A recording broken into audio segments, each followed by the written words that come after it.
તો આજે આપણે ડિસ્કસ કરવાના છીએ 23 માર્ચ ધ હિન્દુ એનાલિસિસ. સૌથી પહેલી ડિસ્કશન કરેલી છે એ ડિસ્કશન આપેલી છે America point of view. America બે તરફા એક વિવાદમાં ફસાયેલું છે. તો બે તરફા વિવાદ છે શું? બે તરફા વિવાદ શું છે?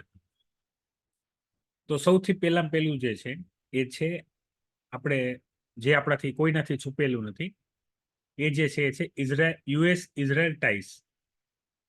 US Israel ટાઈસ.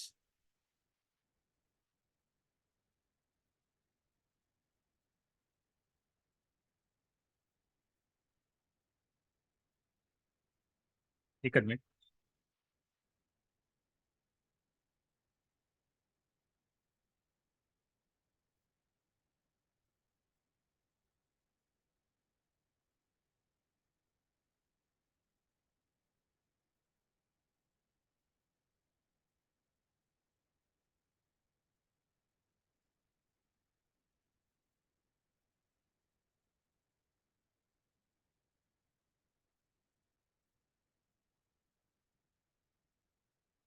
ચાલો, તો યુએસ ઇઝરાયલ ટાઈસ. તો અહીંયા યાદ રાખજો, ઘણા બધા યહૂદી લોકો, બરાબર, યહૂદી લોકો વિશ્વના મોટા ભાગના દેશોની અંદર સામેલ છે. તો આના અંતર્ગત જે અમેરિકાની અંદર બે પોલિટિકલ પાર્ટી છે જે મેજોરિટીમાં છે, રિપબ્લિક અને ડેમોક્રેટિક. તો યહૂદી લોકો ત્યાં શું ધરાવે છે? યહૂદી લોકો જે છે એ ત્યાં વોટ શેર ધરાવે છે. હવે આપણે કન્ટિન્યુઅસલી એક ડિસ્કસ કરીએ છીએ કરંટ અફેરમાં, એ છે કે ભાઈ ઇઝરાયલના જે લોકો છે એ ગાઝામાં જે પેલેસ્ટિયન અને હમાસ ગ્રુપ છે, બરાબર, એના ઉપર સતત બોમ્બાર્મિંગ કરી રહ્યું છે. શું કરી રહ્યું છે? એના ઉપર સતત બોમ્બ નાખીને હુમલા કરી રહ્યું છે. અને આની અંદર જે હમાસ ગ્રુપ છે, જે શિયા મુસલમાન છે, અને જે પેલેસ્ટિયન છે, બરાબર, એનું શું થઈ રહ્યું છે? મૃત્યુ થઈ રહ્યું છે. અને ગાઝા જે છે, બરાબર, એ શું થઈ રહ્યું છે? એ ડિસ્ટ્રોય થઈ રહ્યું છે. તો આના ઉપર અમેરિકા કોઈ એક્શન લઈ રહ્યું નથી. તો આનું કારણ છે શું? તો આનું કારણ છે કે અમેરિકા જે યહૂદી વોટર્સ છે, બરાબર, એના હિતમાં વધારે ધ્યાન લે છે. આ કોઈ છુપી વાત નથી, આ બધાને ખબર છે કે ભાઈ જ્યારે પણ ઇઝરાયલ કોઈ પણ પ્રકારની એક્ટિવિટી કરે, આવી કોઈ પણ એટેક વાળી, તો એ એક્ટિવિટીની અંદર એના ઉપર અમેરિકા કોઈ એક્શન લેતું નથી. શેના માટે થઈને? વોટ બેંક માટે થઈને. એક આ છે. બીજો રીઝન શું છે કે ભાઈ જે ગલ્ફ વાળો રીજન છે, ગલ્ફ રીજન મતલબ જે આપણે વેસ્ટ એશિયા તરીકે ઓળખીએ છીએ, તો વેસ્ટ એશિયામાં એક ઠીકઠાક બેલેન્સ ઓફ પાવર રહે. આઈઆરનો ટોપિક થશે જીએસ પેપર 3માં, જીએસ પેપર 2માં આઈઆરમાં આવશે, ઇન્ટરનેશનલ રિલેશનશિપ. અમેરિકા ખાસ એક પ્રકારનો પ્રયાસ કરે છે કે કોઈ પણ એરિયા હોય એમાં અમેરિકાનો દબદબો ઠીકઠાક રહેવો પડે. તો એના માટે જે એ એરિયાના ઉભરતા પાવર હોય એને ટાર્ગેટ કરે. જેમ કે આપણે એશિયાની વાત કરીએ તો ચાઇના ઇમર્જિંગ પાવર હોય, તો એને કંટ્રોલ કરવા માટે ઇન્ડિયાને પોતાની સાથે રાખે. કોણ? અમેરિકા. પછી આપણે વેસ્ટ એશિયાના રીજનની વાત કરીએ તો સાઉદી અરેબિયા અમેરિકા સાથે છે, પણ એની સિવાયના કોઈ કન્ટ્રી અગેન્સ્ટ ન જાય, અથવા એની આરે મતલબ ઈરાનને કાઉન્ટર કરવાનું છે તો ઈરાનની અગેન્સ્ટ ઇઝરાયલ છે, તો ઇઝરાયલ સાથે છે અમેરિકા, બરાબર. એ શું કરે? અમેરિકાનો ઠીકઠાક બધી જગ્યાએ પ્રેઝન્સ રહેવો પડે. બે રીઝન આ છે. એટલે એ ઇઝરાયલને કોઈ પણ પ્રકારનું એક્શન ડાયરેક્ટલી લેતા નથી. આ બે કારણો ઇઝરાયલ વાળી. પછી જે છે અમેરિકા અને યુક્રેન વાળી. તો યુક્રેન વોર થવાનું બેઝિક રીઝન શું છે? યુક્રેન વોર થવાનું બેઝિક જે રીઝન છે, સૌથી પહેલા અમેરિકાએ યુક્રેનને નાટો, બરાબર, North Atlantic Treaty Organisation, NATO, જે એક મિલિટરી એલાયન્સ છે, બરાબર, એની અંદર જોડાવા માટે તૈયાર કર્યા. મતલબમાં દેશના લોકોને પણ અને એમના રાજનેતાઓને પણ. યાદ રાખો, દેશ ક્યાં જશે એના લીડર નક્કી કરે, બરાબર. ઉદાહરણ તરીકે ભારતની આપણે વાત કરીએ તો 2014 પહેલા ભારત એક ગરીબ દેશ હતો, બરાબર, અને 2014 પછી ભારત એક મહાસત્તા. તો એટલા ખાલી આ 14 પહેલા અને 14 પછીમાં ફરક શું પડી ગયો? તો વિચારધારાનો, માઇન્ડસેટનો, કે તમારા લીડર જેવા સારા હશે તો તમારા દેશની ઉન્નતિ થશે. હવે આના નેગેટિવ ઉદાહરણ જોવું કે ભાઈ એક દેશના નેતા, બરાબર, દરેક વસ્તુ એક ક્રમમાં કરવાની હોય. ત્યારે શું કરવાનું, મતલબ ઈચ્છા પડે એમ ન કરવાનું હોય, બરાબર, સમય જોવાનો હોય, હાલત જોવાનો હોય. તો દેશ ખાડે લઈ જાઓ. આમાં બે ઉદાહરણ છે, એક છે યુક્રેન અને એક છે પાકિસ્તાન, બરાબર. શ્રીલંકાની તો ઓલરેડી હાલત ખરાબ થઈ ગઈ છે કે તમને બુદ્ધિ ના હોય અને તમને સલાહ આપવા વાળા તમારા જેવા હોય તો દેશ ખાડે જવાનો જ છે. તો એમાં શ્રીલંકાનું તો થઈ ગયું છે. શ્રીલંકા વાળી પણ આપણે ડિસ્કશન વારંવાર આવશે ત્યારે કરશું, અને કદાચ જૂના કોઈ લેક્ચરમાં આપણે કરંટ અફેરમાં કરી પણ હશે, જોઈ લેજો. યુક્રેનના જે લીડર હતા, ભલે સેન્ટિમેન્ટ હતું કે આપણે રશિયાથી અલગ થવું છે, નાટો જોઈન્ટ કરવું છે, તો આ એવી રીતે કરી શકાય કે કોઈ પણ પ્રકારની તકલીફ ન થાય. કારણ કે યાદ રાખજો, કોઈ પણ દેશ યુદ્ધમાં જશે ને એટલે દેશના રિસોર્સિસ, એને જેટલા રિસોર્સિસ ભેગા કર્યા હશે 10, 20, 50, 100 વર્ષોમાં, એ બધા ફૂંકાઈ જશે. દેશની ઇકોનોમી ભાંગી જશે. મતલબ દેશ વિશ્વ કરતા 10 થી 20 વર્ષ પાછળ જતો રહેશે. એને મૂળ સ્થિતિમાં આવવા માટે 10 કે 20 વર્ષ લાગશે, બરાબર. આ જેટલું પણ ઇન્ફ્રાસ્ટ્રક્ચર બનાવ્યું હોય, બરાબર, અત્યારે તમે જો હમણાં આજના જ આપણે આઈઆરમાં જોશું, બરાબર, લાડ બધા ડેમ તોડ નાખ્યા, રસ્તા તોડ નાખ્યા, બધા ભાગ પડી ગયા, એરિયા આમ થઈ ગયા. તો એ બધાને રિસ્ટ્રક્ચર કરવામાં હજી ઘણું બધું ઇન્વેસ્ટમેન્ટ જોશે અને એ બધું થશે. તો લીડર ઉપર એક આધાર રાખે.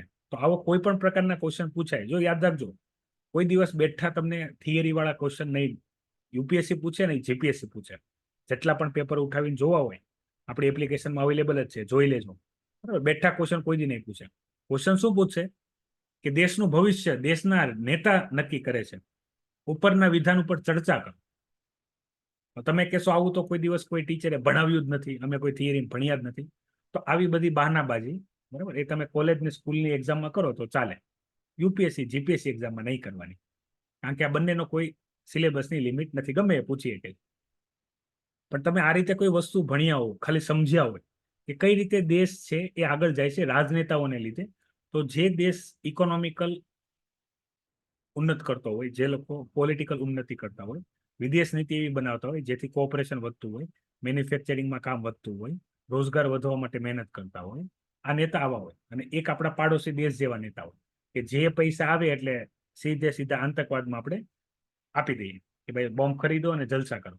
તો આ બધા જે રાજનેતાઓ હોય, બરાબર, એ દેશના જે રિસોર્સિસ હોય જો એ સાચા દિશામાં લગાડે, બરાબર, ઇન્ફ્રાસ્ટ્રક્ચરમાં, બરાબર, સોશિયલ ડેવલપમેન્ટમાં, પ્રજાના ઉન્નતમાં, તો દેશની ઇકોનોમિકલ કન્ડિશન સુધરે.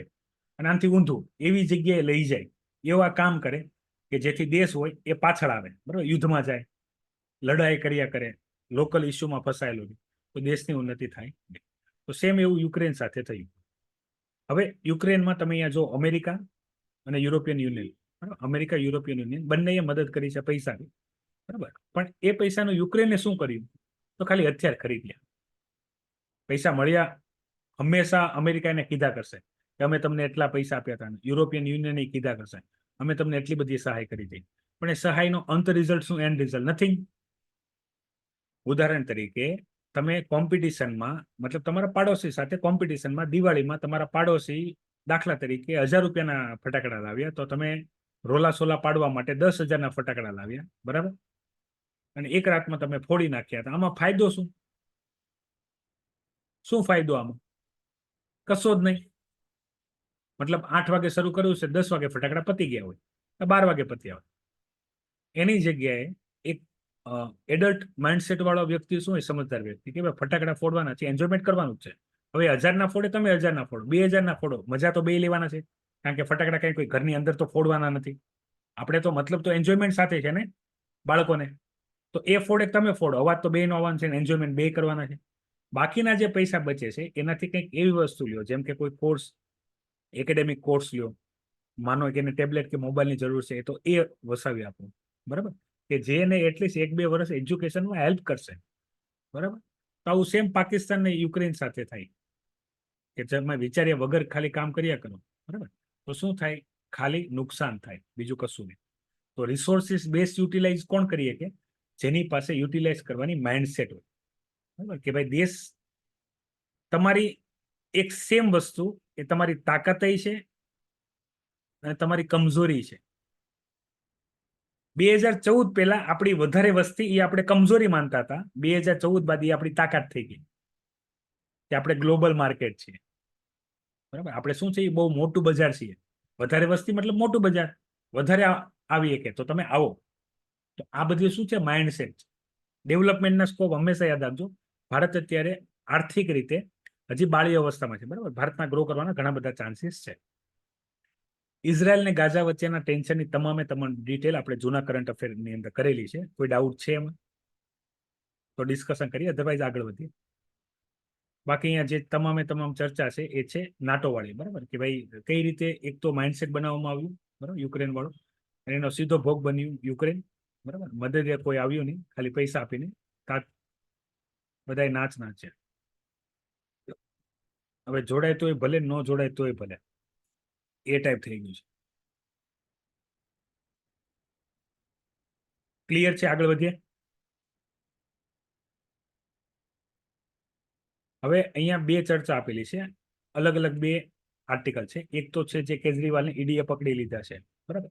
તો એક ચર્ચા ચાલે છે કે ભાઈ બીજેપી વાળા, બરાબર, પોતાની પાર્ટી જીતવા માટે બહુ નીચે નિમ્ન કક્ષાની કાર્યવાહી કરે છે, અત્યારે પકડી લીધા ઇલેક્શનના ટાઈમમાં, બરાબર. તો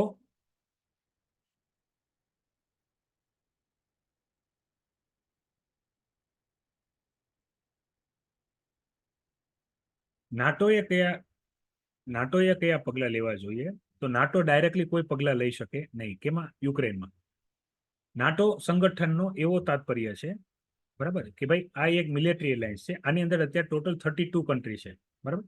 તો 32 દેશ જે નાટોના ઓલરેડી મેમ્બર હોય. યુક્રેન નાટોનું મેમ્બર નથી હાલની કક્ષાએ. યુક્રેન બનવાનું હતું પણ બની નથી શક્યું. બનવા જતું હતું ને રશિયાએ હુમલો કરી દીધો, એટલે આ બધું કામકાજ અટકી ગયું. તો જો એનું મેમ્બર હોત અને રશિયાએ એની ઉપર હુમલો કર્યો હોત તો બાકીના બધા દેશો, મતલબ અત્યારે 32 છે ને, જો યુક્રેનને આપણે જોઈ લઈએ તો 33 થઈ જાત. તો બાકીના બધા દેશો એ સંયુક્ત રીતે રશિયા ઉપર હુમલો કરત. એ એક્શન લઈએ કે જો યુક્રેન એનું મેમ્બર હોત તો. નહીં, આપણે મેમ્બર નથી. આપણે નાટોમાં નથી કે નથી આપણે રશિયા, આપણે કોઈ ગ્રુપિંગમાં નથી. આપણે અલગ ગ્રુપિંગ છે. આઈઆરના ટોપિકમાં તમે જોશો આ બધી વસ્તુ. ભારતે નોન અલાઇનમેન્ટ મોમેન્ટ ફોલો કરી હતી. ભારત જ્યારે આઝાદ થયું સેકન્ડ વર્લ્ડ વોર બાદ, તો એ સ્થિતિમાં જે બે ગઠબંધન, બે ગ્રુપ હતા, બરાબર, બાયપોલર વર્લ્ડ હતું. એક તો હતું યુએસનું હતું નાટો, અને બીજું જે હતું એ હતું રશિયા, સોવિયત સંઘ યુનિયન, યુએસએસઆર, બરાબર. આ બે એલાયન્સ હતા. તો ભારતે કોઈમાં ન જોડાને નોન અલાઇનમેન્ટ મોમેન્ટ ફોલો કરેલી હતી. ઓકે, એ બધા અલગ અલગ ટોપિકના વિષય છે. એ રીતે આપણે કરવા બેસશું તો આપણું કરંટ અફેર ઘણો ટાઈમ લાગે, બરાબર. એક પછી આપણે એક આ રીતે ચાલુ રાખીએ તો મોસ્ટ ઓફલી કેસમાં તમારે ટ્રાય શું કરવાનું છે, ઓલરેડી જે કરંટ અફેરના લેક્ચર છે, બરાબર, જૂના, એ પણ જો. દરેક વસ્તુ આવશે. એક ટોપિક વાઇઝ જે ટોપિક ચાલતો હશે એની અંદર જેટલી ઇન્ફોર્મેશન હશે કરંટ અફેર ને થિયરી, એ બધી એની અંદર આપણે ડિસ્કશન કરશું, બરાબર. દરેક સબ્જેક્ટ અલગ અલગ પહેલું હોય છે, એના બેઝિકથી આપણે જોયા કરશું, બરાબર. જૂના લેક્ચર તમારે હજી જોવાના બાકી હોય ફેબ્રુઆરીના, માર્ચના, બરાબર, તો એ તમે જોશો એટલે ધીરે ધીરે આઈડિયા આવી જશે દરેક સબ્જેક્ટ વાઇઝ. ઇન્ફ્રાસ્ટ્રક્ચર વાળો જે પ્રોજેક્ટ છે એ જીઓગ્રાફીમાં આવે, એન્વાયરમેન્ટ માટે પણ છે, અને મોસ્ટ એમ્પી ટોપિક જે છે એ છે ઇકોનોમી માટે, બરાબર. અને પગલા ચાલુ જ છે. આપણે શું કરીએ છીએ ઇન્ફ્રાસ્ટ્રક્ચર ડેવલપ કરવા માટે? તો રોડ ને રસ્તા બનાવીએ છીએ. પછી આપણી ઇન્ડસ્ટ્રી વધે એટલે રોજગાર વધે. તો ઇન્ડસ્ટ્રીને સૌથી વધારે જરૂર શેની હોય? તો યાદ રાખજો, આપણે વારંવાર ચર્ચા કરશું. ઇન્ડસ્ટ્રીને સૌથી વધારે જરૂર હોય એનર્જીની. ઇન્ડસ્ટ્રીને સૌથી વધારે જરૂર હોય વોટર રિસોર્સિસની, પાણીની જરૂર હોય. પછી રોડ કનેક્ટિવિટી જોઈએ. તો આના માટે જેટલી પણ વ્યવસ્થા જરૂર પડે એક બિઝનેસને ઊભા કરવા માટે કોઈ એરિયામાં, એ ઇન્ફ્રાસ્ટ્રક્ચર ડેવલપ કરવામાં આવે, કે જેથી એને કહેવાય કેપિટલ ઇન્ફ્રાસ્ટ્રક્ચર. આનાથી શું થશે? કેપિટલ ઇન્ફ્રાસ્ટ્રક્ચરથી કે ભાઈ નવા રોજગારનું સર્જન થશે. શું થશે? નવા રોજગારનું સર્જન થશે. હવે ઈડી જે કાર્યવાહી કરે છે, એન્ફોર્સમેન્ટ ડાયરેક્ટરેટ, બરાબર. તો કોઈ પણ વ્યક્તિ જે અનૈતિક કામ કરશે, ઇલીગલ એક્ટિવિટી કરશે, બરાબર, આ સીધા કરપ્શનના ચાર્જીસ છે. કે ભાઈ કોઈ પણ વ્યક્તિ હતો જે ગેરકાનૂની કામ કરતો હતો, તો એને પકડવાને બદલે એમની પાસે ખંડણી માંગવામાં આવી, બરાબર, છોડવાની. તો એની પૂછતાછ માટે એને બોલાવવામાં આવ્યા છે. અને આ વસ્તુ ત્યારે પોસિબલ બને આમાં આપણે પોલિટિકલ આપણે ન્યુટ્રલ રહેવાનું છે કે હા ભાઈ કોઈ વ્યક્તિ કોઈ પણ ગુનાહિત પ્રવૃત્તિ કરશે, પછી કોઈ પણ વ્યક્તિ હોય, બરાબર, કોઈ પણ પાર્ટીનો કોઈ પણ વ્યક્તિ હોય, તો એની ઉપર શું થઈ શકે છે, એની ઉપર એક્શન લઈ શકાય છે. શું કરી શકાય છે? એક્શન લઈ શકાય છે. હા, જો ગુનેગાર નહીં હોય તો એને છોડી મૂકવામાં આવશે, પણ ગુનેગાર હશે, શું હશે? ગુનેગાર હશે તો એના ઉપર એક્શન લેવામાં આવશે. તો કેજરીવાળ વાળા ઇસ્યુમાં યુપીએસસી ને જીપીએસસી ની પ્રિપેરેશન કરતા વિદ્યાર્થીઓએ કોઈનો પક્ષ લેવાનો નથી, કોઈ પોલિટિકલ પાર્ટીનો નહીં, બરાબર. તમે ભલે જે પોલિટિકલ પાર્ટીને સમર્થન કરતા હો, પણ એને નહીં. હવે સિટીઝન અમેન્ડમેન્ટ એક્ટની અંદર, બરાબર, શેખ મુજીબુર રહેમાન ની જે શીખવાય હિન્દ છે એની અંદર ઇન્ડિયન મુસ્લિમોની લઈને ઘણી બધી ડિસ્કશન આપેલી છે. સિટીઝન અમેન્ડમેન્ટ એક્ટને એવી રીતે રિપ્રેઝેન્ટ કરવામાં આવે છે કે ભાઈ આ મુસલમાન ભાઈઓની નાગરિકતા લઈ લેશે, બરાબર. તો એ ક્લેરિટી આપેલી છે ઘણી બધી ભારતીય મુસલમાન માટે, અગત્યની છે, તમે લખી શકશો. બાકી તમને બધી વસ્તુ ખ્યાલ જ છે. સિટીઝન અમેન્ડમેન્ટ એક્ટ ઓલરેડી આપણે ડિસ્કસ કરી ચૂક્યા છીએ. તો ઓથર જે વસ્તુ અહીંયા કહેવા માંગે છે એ હું તમને કહું. હવે અહીંયા કરંટ અફેરમાં એક વસ્તુ યાદ રાખજો, ધ હિન્દુની અંદર જે પણ વસ્તુ લખેલી હશે એ જે રાઇટર હશે, બરાબર, રાઇટર હશે મતલબમાં જે એડિટોરિયલ આપે છે એના વિચારો છે. એ વિચારો સાથે તમે સહમત હોઈ પણ શકો છો, ના પણ હોઈ શકો. બીજું, હું તમને ઘણી બધી બાબત જણાવતો, એ મારા વિચારો, એની સાથે પણ તમે સહમત થઈ શકો છો, ના પણ થઈ શકો. તમારે તમારી વિચારધારા ડેવલપ કરવાની છે, કારણ કે મેન્સમાં આન્સર લખવાના તમારે છે અને ઇન્ટરવ્યુમાં જવાબ તમારે આપવાના છે. તો ધીરે ધીરે, બરાબર, ન્યુટ્રલ, જેને ડિપ્લોમેટ્સ વાળા કહેવાય, કે કોઈ પોલિટિકલ પાર્ટીનો પક્ષ લીધા વગર કોઈ સાચો બાબત હોય, બરાબર, એના ઉપર કરવું. જેમ કે આવી વસ્તુ પોસિબલ નહીં બને, ન્યુટ્રલિઝમ પોસિબલ નહીં બને. કઈ રીતે? કે તમે ખેડૂતના દીકરા છો અને ખેડૂત વાળું આંદોલન ચાલે છે અને તમને પૂછે કે ભાઈ જે આ ફાર્મ એક્ટ લાવ્યા હતા અથવા એપીએમસીમાં જે સુધારા માટે લાવ્યા હતા, બરાબર, એ યોગ્ય હતું, તો તમે શું કરી નાખશો? તમે જે આ વોટ્સઅપ યુનિવર્સિટી વાળું જે કામકાજ ચાલે છે, બરાબર, યુટ્યુબ ઉપર જે વિડીયો ચાલે છે કે ભાઈ સરકાર ખેડૂતોની પાછળ પડી છે, એ તમે બોલવાનું ચાલુ કરી દેશો, બરાબર. યાદ રાખો, હું 100% ગેરંટી આપું છું, તમે યુપીએસસી કે જીપીએસસી એક પણ વસ્તુ પાસ થશો નહીં. એની જગ્યાએ તમારે શું કહેવાય કે બે પક્ષ રાખવાના, સરકારનો પક્ષ રાખવાનો, ખેડૂતોનો પક્ષ રાખવાનો, કે ભાઈ આ સરકારે કરવું જોઈએ, આ ખેડૂતોએ કરવું જોઈએ. અને એક સાથે, મતલબ આ એક ઘર છે, આપણો દેશ છે, આપણો પરિવાર છે. પરિવારની અંદર સમસ્યા હોય જ છે. કયા પરિવારમાં સમસ્યા નથી હોતી? તો કઈ પરિવારની અંદર સમસ્યા હોય તો આપણે પરિવારને છોડીને ભાગી નથી જતા. આપણે સમસ્યાનું શું કરીએ છીએ? નિદાન કરીએ છીએ, સમાધાન કરીએ છીએ. કેવી રીતે? બેસીને. તો આપણે સેમ વસ્તુ કરવી જોઈએ. કયા દેશમાં સમસ્યા નથી? કયા દેશમાં ભિખારી નથી? કયા દેશમાં આતંકવાદી નથી? બરાબર, કયા દેશમાં બેરોજગારી નથી? કયા દેશમાં પૈસાની તંગી નથી? બધામાં જ છે. ઓકે, પણ અમુક દેશ એને બહુ સારી રીતે બેલેન્સ કરીને ચાલતા હોય, પ્રજા સપોર્ટથી. સેમ વસ્તુ. તો અહીંયા ખાસ, બરાબર, એક ઓપિનિયન આપેલો છે કે ભાઈ ભારત અને પાકિસ્તાનના ભાગલા પડ્યા હતા શેના આધારે? તો જે મુસલમાન ભાઈઓનો જે એરિયા હતો એના ભાગ પડ્યા હતા. પાકિસ્તાન અને જે ઈસ્ટ પાકિસ્તાન હતા એવા બે ભાગ. પછી એમાં મુસલમાનો ગયા હતા, બરાબર, જેને જવું હતું એને. અહીંયા એક લિસ્ટ આપેલી છે, એવા પણ મુસલમાન ભાઈઓ હતા જે ભારતને પ્રેમ કરતા હતા, બરાબર, ભારતને આઝાદી આપવા માટે ઘણી બધી મહેનત કરી હતી. એમાં જે છે એ છે ખાન અબ્દુલ ગફર ખાન. ભારતીય હિસ્ટ્રીમાં એનું નામ આવશે, એનું વર્ણન આવશે, બરાબર, ફ્રીડમ ફાઇટરમાં. પછી છે મૌલાના અબુલ કલામ આઝાદ, બરાબર, આનો તમે ફોટો જોયો છે. આમના યાદમાં આપણે હજી પણ માકા એવોર્ડ આપીએ છીએ. ખબર છે માકા એવોર્ડ આપણે કોને આપીએ છીએ? ખ્યાલ છે? Yes no? માકા એવોર્ડ આપણે કોને આપીએ છીએ? કઈ નહીં, તમે મને રિસર્ચ કરીને જણાવજો. હું તમને નેક્સ્ટ કોઈ વખત પૂછી માકા એવોર્ડ આપણે કઈ યાદમાં આપીએ છીએ, લાસ્ટ આપણે કોને આપ્યો હતો, બરાબર. તો એ મૌલાના અબુલ કલામ આઝાદ છે. મતલબ એવાય મુસલમાન ભાઈઓ છે જે ભારત દેશને પ્રેમ કરતા હતા, અને એવાય મુસલમાન ભાઈઓ છે જે ભારતમાં રહીને ભારતનું ખરાબ બોલતા હોય, બરાબર, પણ હકીકતે બોલવું જોઈએ નહીં. પણ આ દેશની, આને ડેમોક્રેસી કહેવાય ને, લોકશાહી, કે ભાઈ તમે કોઈને કંઈ પણ કહી શકો છો. તો આ ટોપિક જે છે એ થોડીક હિસ્ટોરિકલ બેકગ્રાઉન્ડ અને સિટીઝન અમેન્ડમેન્ટ એક્ટ જે છે કઈ રીતે બેલેન્સ કરીને કામ કરે છે. યાદ રાખજો, ભારત હંમેશા સેક્યુલરિઝમનો પ્રિન્સિપલ ફોલો કરે છે. સેક્યુલરિઝમ આ પૂછાય છે મોસ્ટ ટાઈમ છે. આપણે પોલિટી લેક્ચરમાં ભણશું રીતે ભારતીય સેક્યુલરિઝમ એ વેસ્ટર્ન સેક્યુલરિઝમ કરતાં કેટલું સારું છે અને કેવી રીતે સારું છે.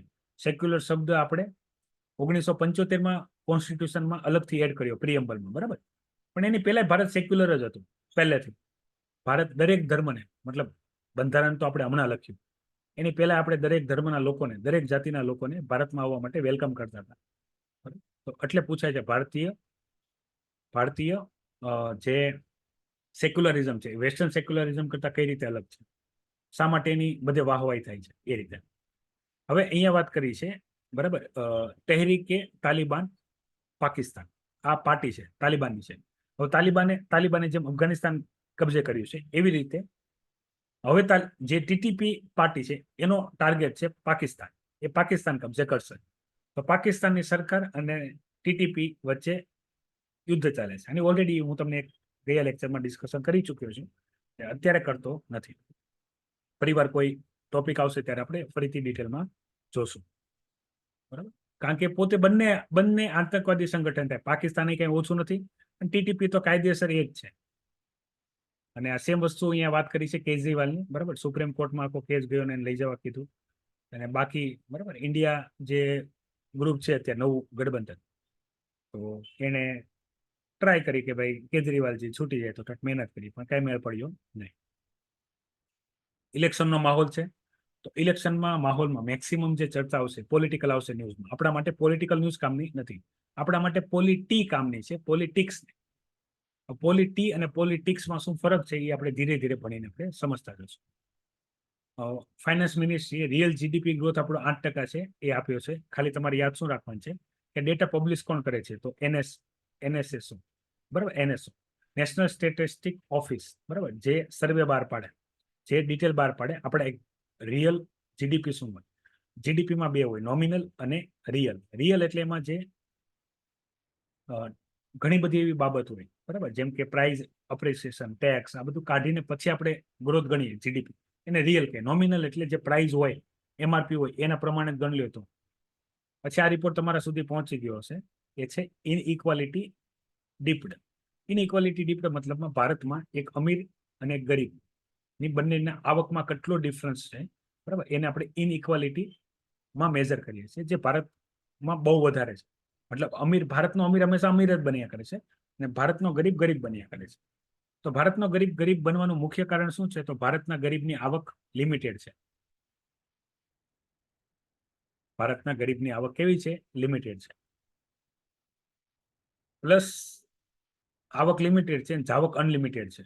કેમ? કારણ કે ટેક્સમાં પૈસા ચૂકવ્યા કરે છે, જ્યાં હોય ત્યાં પૈસા ખર્ચ કર્યા કરે. આવક નથી વધતી, જાવક વધે છે, મોંઘવારી વધે છે.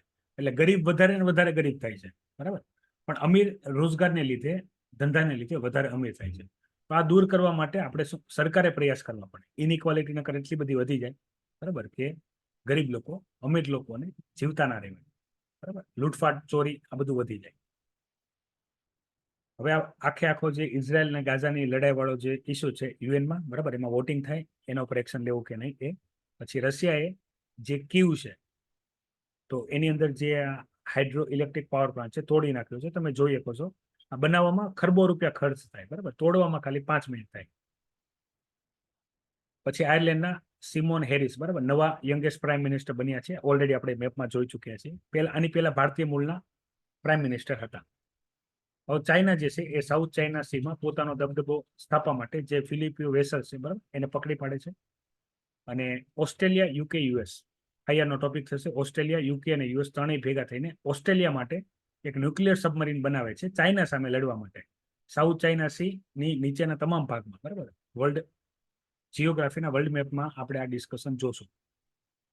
તો એની અંદર આ ઇન્ફોર્મેશન આવશે કે ઓસ્ટ્રેલિયા પાસે ન્યુક્લિયર સબમરીન નથી, તો એની વ્યવસ્થા યુકે અને યુએસ ભેગા થઈને કરશે. તો કરંટ અફેર માટે એટલી જ ઇન્ફોર્મેશન છે, બરાબર. કોઈ ક્વેશ્ચન હોય તો જણાવો, નહીં તો લેક્ચરને વિરામ આપીએ. મેસેજ કરો એટલે નેક્સ્ટ લેક્ચર જોઈન કરજો. પોલિટિક્સ. એની ડાઉટ્સ?